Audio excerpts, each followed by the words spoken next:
Obito was fighting hard to keep it together, but it wasn't easy.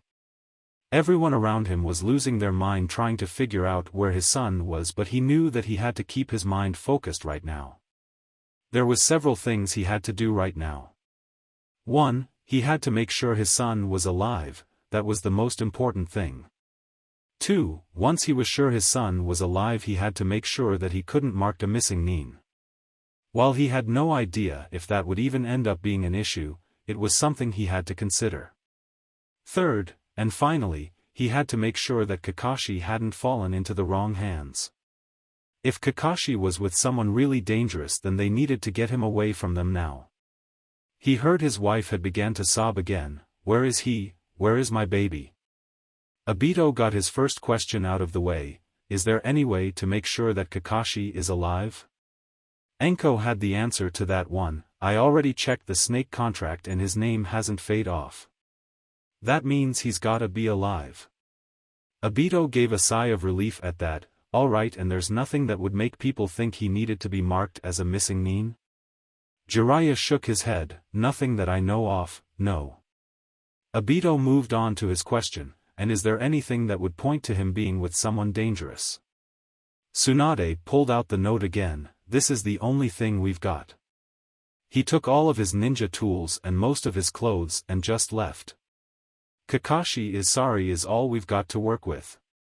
Rin looked to her husband for answers. There must be something we can do to find him.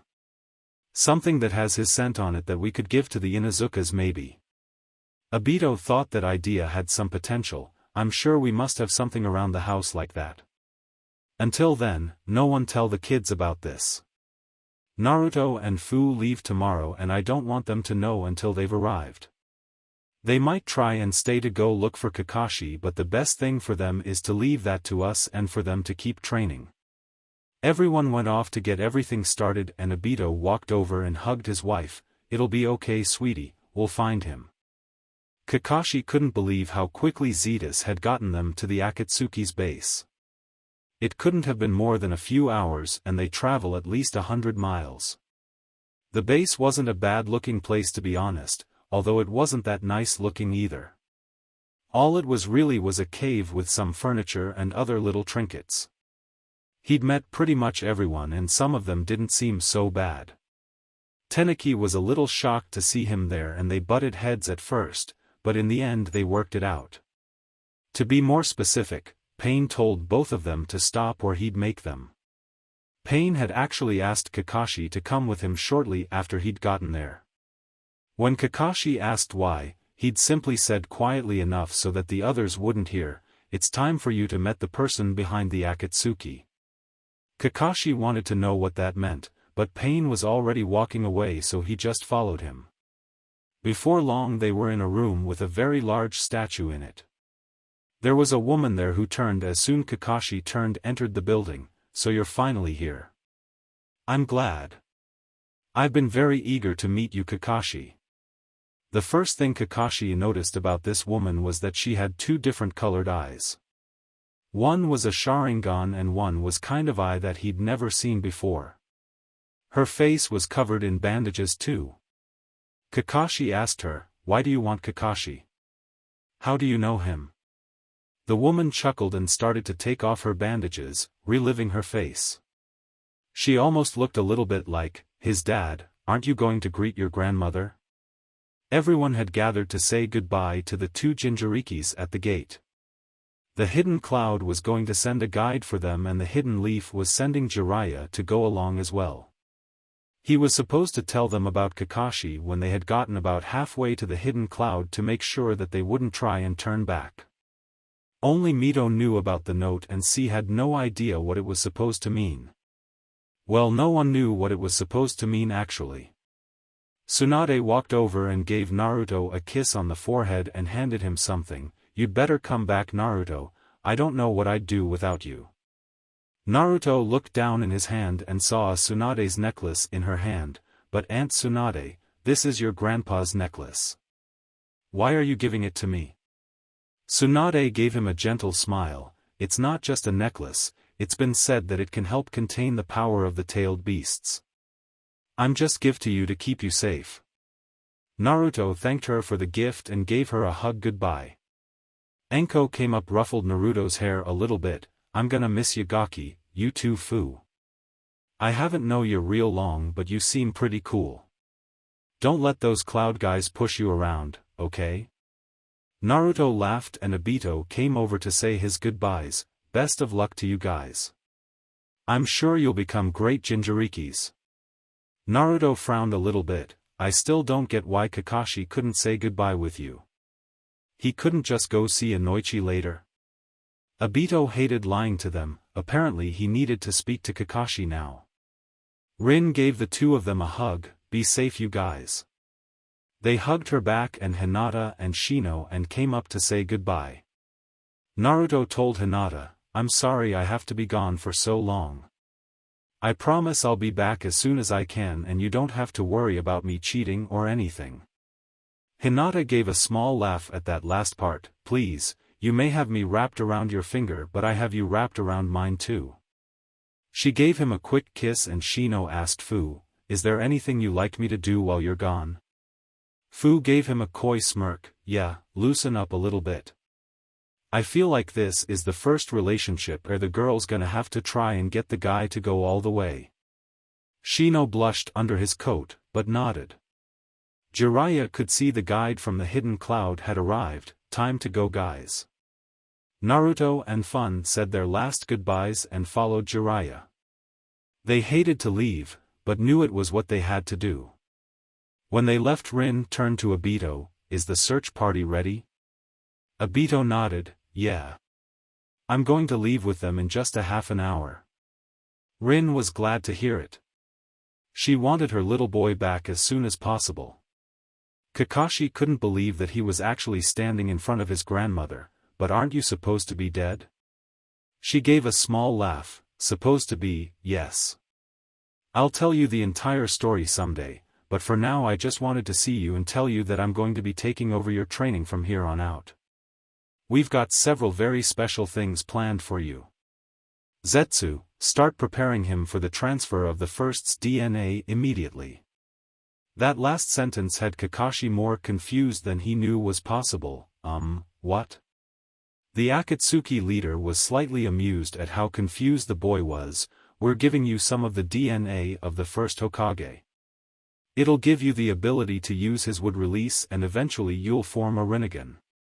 I'll tell you what all of this means later, for now Zetas has to make sure that your body is prepared for this. We don't want this to kill you, now do we? Kakashi had no idea what the hell was going on, but for now he'd just go with the flow. He could already tell that he'd have to just do what he was told for a while if he was going to learn about this place. Naruto and Fu had been walking for around 10 or 12 hours now and were due to run into Gaara any minute.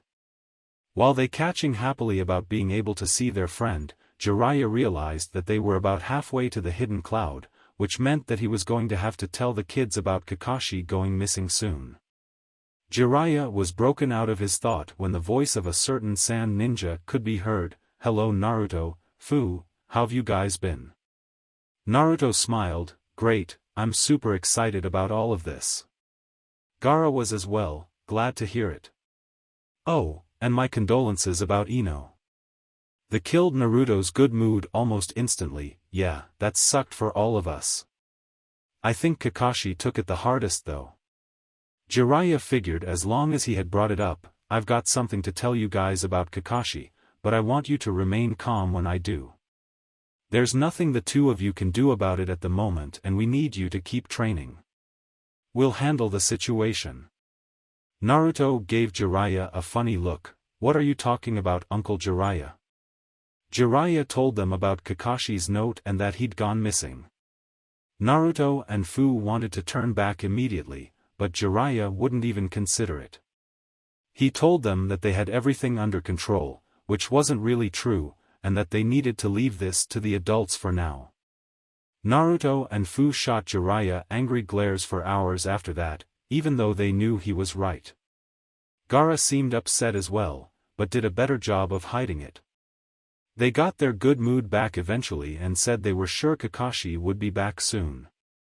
Jiraiya was glad they were so optimistic, but wasn't quite as confident as they were. Obito didn't understand it. What do you mean the scent just stops here?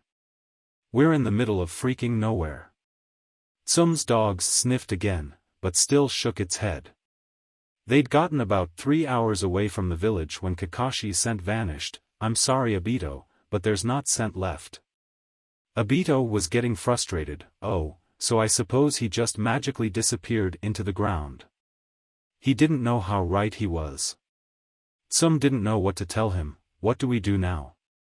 Obito turned around and started heading back to the village. We head home and think of something else. Got any ideas of how I'm supposed to explain this to Rin? Tsum just stayed silent. She had no idea what the young Hokage was going through right now, and she really didn't want to know. After a little over a day, the 3 Jinchurikis arrived at the hidden cloud. They were all glad to be there and were very eager to meet their new sensei. A large man with dark skin and a bandana met them at the gate. He seemed to be expecting them. Yo. I'm your new sensei, the mighty 8 Tails Killer Bee. Now that you're here, introduce yourselves to me. The 3 of them were skeptical to say the least, but Naruto said, I'm Naruto Namikaze, holder of the 9 tails. Killer Bee recognized his last name, Namikaze. You look just like Pop. Me and my bro had a fight with him that rocked. Naruto raised his eyebrow. Right. Fu nervously went next. I'm Fu, holder of the 7 tails. Killer Bee went right back to his rapping mode. Fu, I think I'll get along with you. Gaara wanted to get his introduction out of the way as well. I'm Gaara, holder of the 1 tail. Killer Bee thought of a good one. I think I'll call you Sandman, if you say I can. Gaara wanted to start on the right foot with this guy. Call me whatever you like. Will we be training in the hidden cloud? Killer Bee laughed. Oh no, we're training on an island my Sandman. A turtle will lend a helping hand.